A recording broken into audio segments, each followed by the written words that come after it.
સોમનાથ કિચનમાં આપ સૌનું હાર્દિક સ્વાગત છે। તો ચાલો આજે આપણે ભાંગી બુંદીના લાડુ બનાવવાના છે। તો આજે સ્વીટ ડીશ છે આપણી।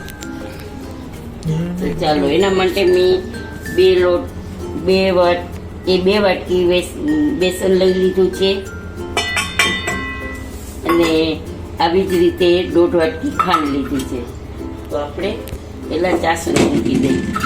1.5 વાટકી છે ખાંડ, તો આપણે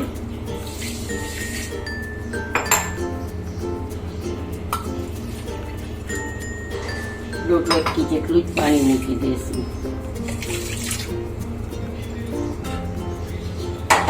આપણે ગેસ ચાલુ કરી દઈશું।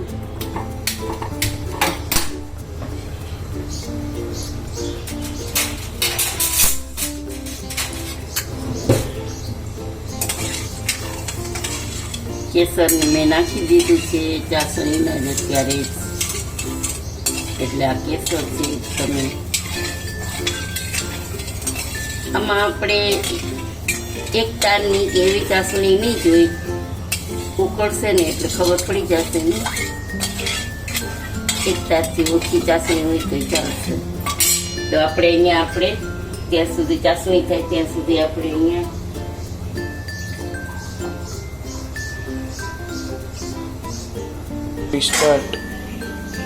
જેટલું આપણે ચણાનો લોટ ઘરમાં જે હોય ને એ જ છે આપણે, એટલે એવું કોઈ નથી કે આનો કંઈ અલગથી લોટ હોય। તો આપણે મિક્સરથી આ મિક્સ કરી લઈશું।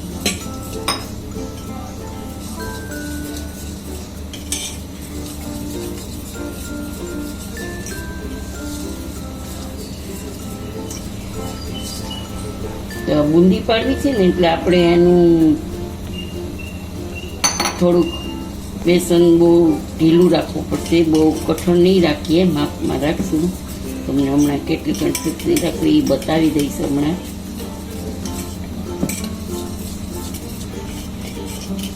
અને 2 મિનિટ માટે આપણે એને રેસ્ટ કરવા રાખી દઈશું। પછી આપણે ઘી અને તેલ 2 મિક્સ કર્યું છે, એકલા ઘીની નથી કરી।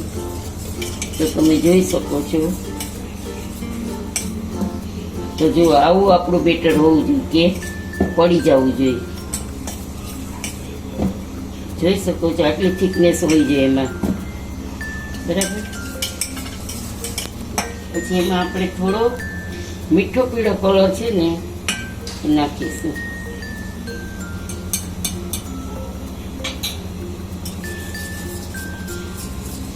આપણી બુંદીનો કલર મસ્ત થશે।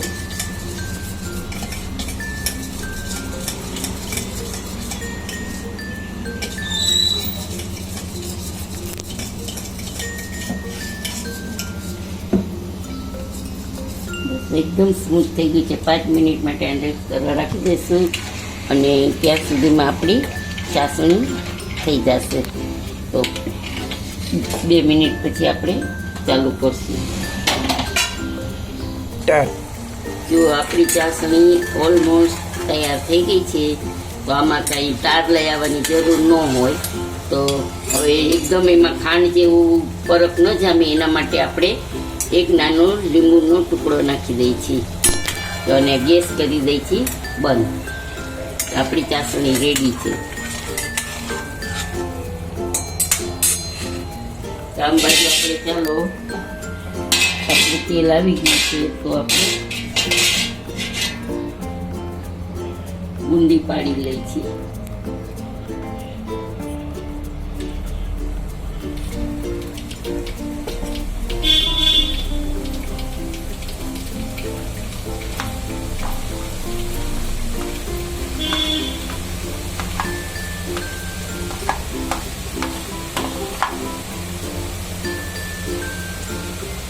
જે ગુંદી પાડીને એ વાસણ આપણે થોડુંક ઉપર રાખવાનું, એટલે લોંદા ન પડે। તો જોઈ શકો છો ગાઈસ આપણી ગુંદી કેટલી મસ્ત થઈ છે ને। હવે ગેસની ફ્લેમ ફાસ્ટ કરી દઈશું।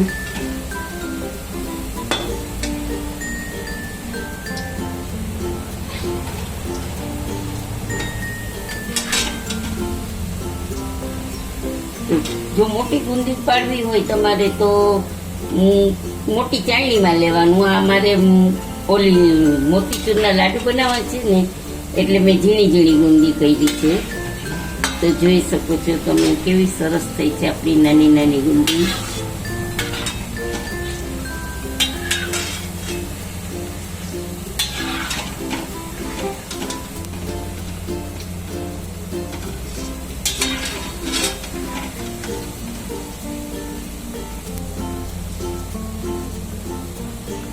આપણે એવી રીતે એક વાસણમાં કાઢી લઈશું. પહેલા બધી બુંદી તળી લઈશું.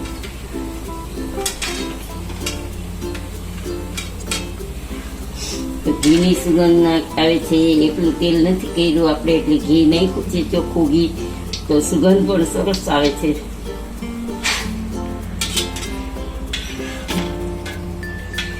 તો આપણે આ ચાસણીમાં બુંદી બધી થઈ ગઈ છે.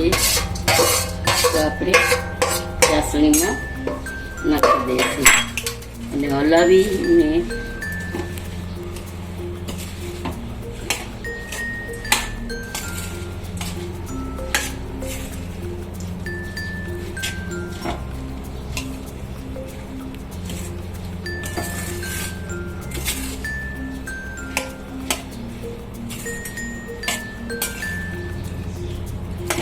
તો હજી આપણી ચાસણી છે થોડીક વધારે તો પી જશે, એટલે આને બે કલાક જેવું પલાળવા દઈશું ને પછી આપણે એના લાડુ બનાવશું. પછી વચ્ચે વચ્ચે તમારે ચલાવી લેવાનું છે એટલે આપણી ગુંદી બધી પી જાય બધી બરાબર. પછી ટાંકી દઈ. ચાલો હવે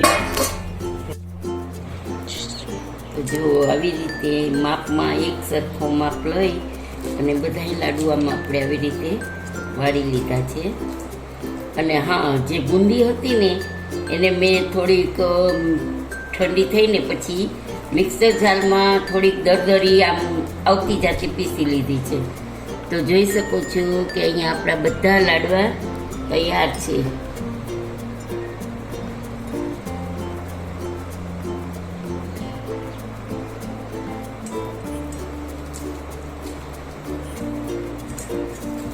આવી રીતે આપણે બધા લાડુ તૈયાર કરી લીધા છે.